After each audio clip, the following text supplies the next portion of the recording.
Wadto dito karon no dito sa pier sa Tagbilaran. Og nagsakay lang day tag tricycle diri no kay gibili na to atong motor. Ug atoa lang pud di ay gipakuyog ang atong duha ka mga ulitawo. Ug atog yung makita sa ilang naong no nga excited na gyud ni sila kaayo. Wala ra ba gyud ni sila katulog gabi kay tungod sa ilang ka excited. Nakalukat na day tag ticket gahapon no kay para sure ball nga makalarga ta diretso.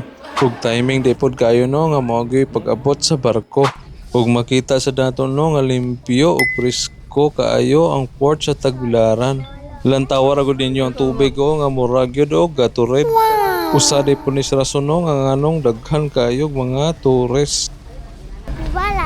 Importante gyud kayo no nga samtang bata pa atong mga anak atong dalon kung asa ta maglaglaag. Ug motopod ko no nga sa pag-travel ko no makuha ang lig-on nga family banding. Dili man gyud kinahanglan no nga bongga gyud kaayo ang atong laag.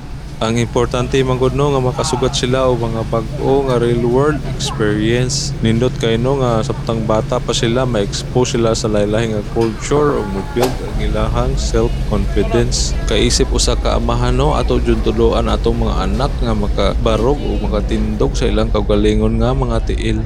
Ug atangi din ninyo no og asa ta maabot sa atong mga laagan. Kay sa sunod nga video no adto na nato ipakita kung unsay atong sakyan o unsay mga teknik para maabot ta sa atong atuan.